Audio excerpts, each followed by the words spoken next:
जय श्री राम दोस्तों एवं भक्तों, आप सभी को मेरा प्रणाम।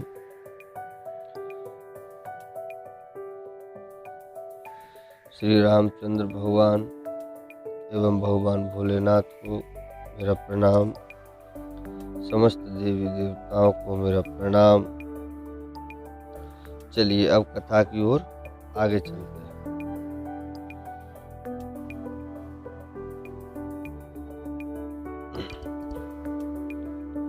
तुलसीदास जी कहते हैं, यदि तू भीतर और बाहर दोनों ओर उजाला चाहता है तो मुख रूपी द्वार की जीव रूपी देहली पर राम नाम रूपी मणि दीप को रख।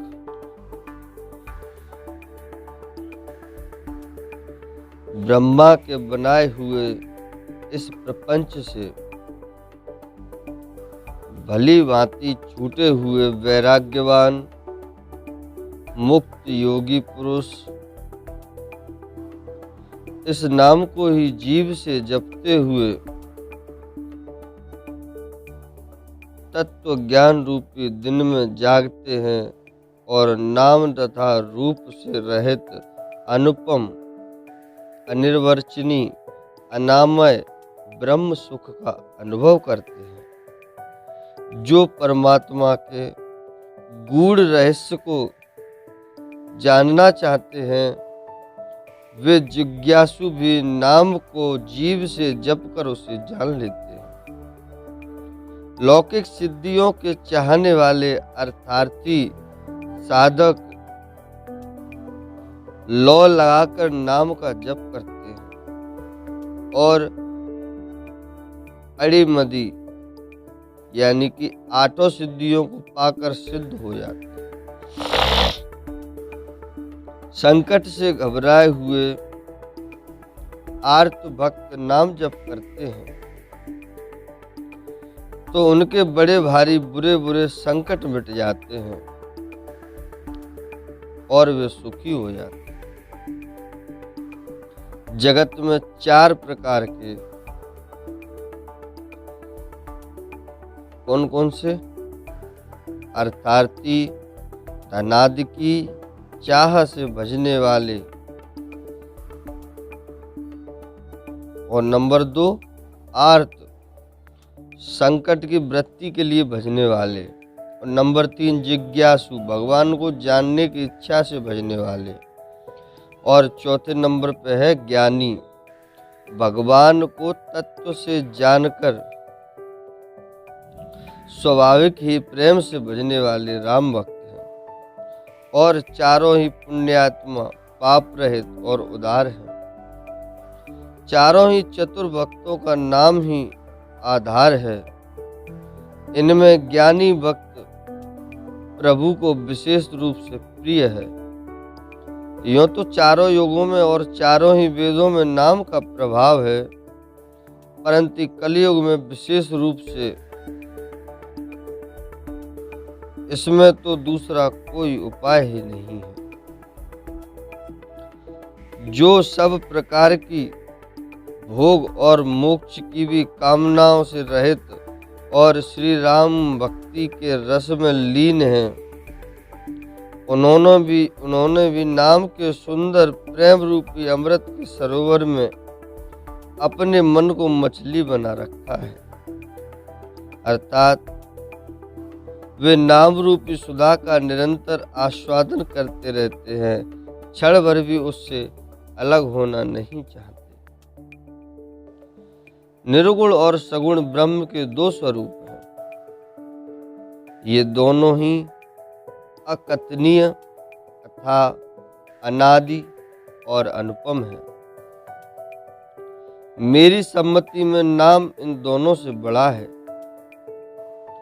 जिसने अपने बल से दोनों को बस में कर रखा है। सज्जनगण इस बात को मुझ दास की डिटाई या केवल काव्योक्ति न समझे। अपने मन के विश्वास, प्रेम और रुचि की बात कहता हूँ। निर्गुण और सगुण दोनों प्रकार के ब्रह्म का ज्ञान अग्नि के समान है। निर्गुण उस अप्रकट अग्नि के समान है जो काट के अंदर है परंतु दिखती नहीं, और सगुण उस प्रकट अग्नि के समान है जो प्रत्यक्ष दिखती है। तत्वतः दोनों एक ही हैं, केवल प्रकट और अप्रकट के भेद से भिन्न मालूम होती है। इसी प्रकार निर्गुण और सगुण तत्वतः एक ही है। इतना होने पर भी दोनों ही जानने में बड़े कठिन हैं, परंतु नाम से दोनों सुगम हो जाते हैं। इसी से मैंने नाम को निर्गुण ब्रह्म से और सगुण राम से बड़ा कहा है। ब्रह्म व्यापक है, एक है, अविनाशी है, सदा चैतन्य और आनंद की धनराशि है। व्यापक एक ब्रह्म अविनाशी, सत चेतन घन आनंद राशि।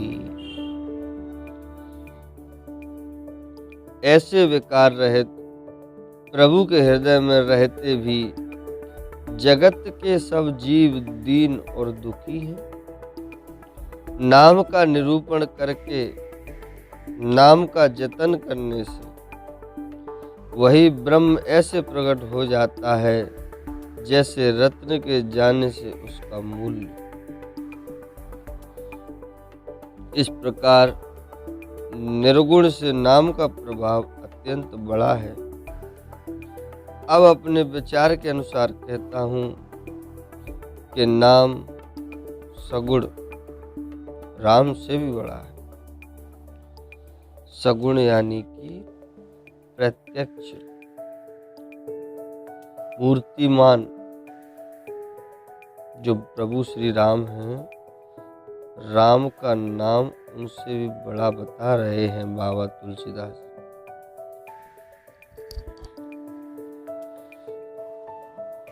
श्री रामचंद्र जी ने भक्तों के हित के लिए मनुष्य शरीर धारण करके स्वयं कष्ट सहकर और साधुओं को सुखी किया, परंतु भक्त के प्रेम के साथ नाम का जप करते हुए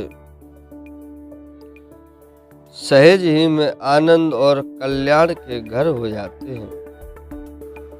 श्री राम जी ने एक तपस्वी स्त्री को ही तारा, परंतु नाम ने करोड़ों दुष्टों की बिगड़ी बुद्धि को सुधार दिया। श्री राम जी ऋषि विश्वामित्र के हित के लिए एक सुकेतु यक्ष की कन्या ताड़का की सेना और पुत्र सुबाहु सहित समाप्ति की, परंतु नाम अपने भक्तों के दोष, दुख और दुराशाओं का इस तरह नाश कर देता है जैसे सूर्य रात्रि का। श्री राम जी ने तो स्वयं शिव जी के धनुष को तोड़ा, परंतु नाम का प्रताप ही संसार के सब भयों का नाश करने वाला है। प्रभु श्री राम जी ने दंडक वन को सुहावना बनाया, परंतु नाम ने असंख्य मनुष्यों के मन को पवित्र कर दिया। श्री रघुनाथ जी ने राक्षसों के समूह को मारा, परंतु नाम ने तो कलयुग के सारे पापों की जड़ को उखाड़ दिया। ऐसे ही नहीं बाबा तुलसीदास ने कहा है कि नाम बड़ा है, वो प्रमाणित करके बता रहे हैं कि नाम कैसे बड़ा है। भगवान श्री राम ने स्वयं क्या किया और उनके नाम ने क्या किया, इसका प्रमाण दे रहे हैं। बस आप लोगों को ध्यान से सुनना पड़ेगा। श्री रघुनाथ जी ने तो सबरी, जटायु आदि सेवकों को ही मुक्ति दी, परंतु नाम ने अनगिनत दुष्टों का उद्धार किया। नाम के गुणों की कथा वेदों में प्रसिद्ध है। श्री राम जी ने सुग्रीव और विभीषण दोनों को ही अपने शरण में रखा। यह सब कोई जानते हैं, परंतु नाम ने अनेक गरीबों पर कृपा की है। नाम का यह सुंदर वृद्ध लोक और वेद में विशेष रूप से प्रकाशित है। श्री रामचंद्र जी ने तो भालू और बंदरों की सेना बटोरी और समुद्र पर पुल बांधने के लिए थोड़ा परिश्रम नहीं किया, परंतु नाम लेते ही संसार समुद्र सूख जाता है। सज्जनगण मन में विचार कीजिए कि दोनों में कौन बड़ा है। व्याख्या बाबा तुलसीदास जी दे रहे हैं। आपको केवल विचार करना है, क्या बड़ा है क्या छोटा। ये विचार तो मनुष्यों की बुद्धि के अंतर्गत आता है कि वो इतना अंतर कर सकते हैं। श्री रामचंद्र जी ने कुटुंब सहित रावण को युद्ध में मारा। तब सीता सहित उन्होंने अपने नगर अयोध्या में प्रवेश किया। राम राजा हुए, अवध उनकी राजधानी हुई। देवता और मुनि सुंदर वाणी से जिनके गुण गाते हैं, परंतु सेवक प्रेम पूर्वक नाम के स्मरण मात्र से बिना परिश्रम मोह की प्रबल सेना को जीतकर प्रेम में मग्न हुए अपने ही सुख में विचरते हैं। नाम के प्रसाद से उन्हें सपने में भी कोई चिंता नहीं सताती।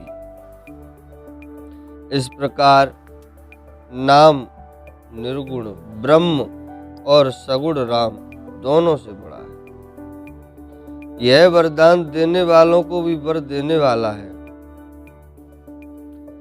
शिवजी ने अपने हृदय में यह जानकर ही 100 करोड़ रामचरित्र में से इस राम नाम को सार रूप चुनकर ग्रहण किया है।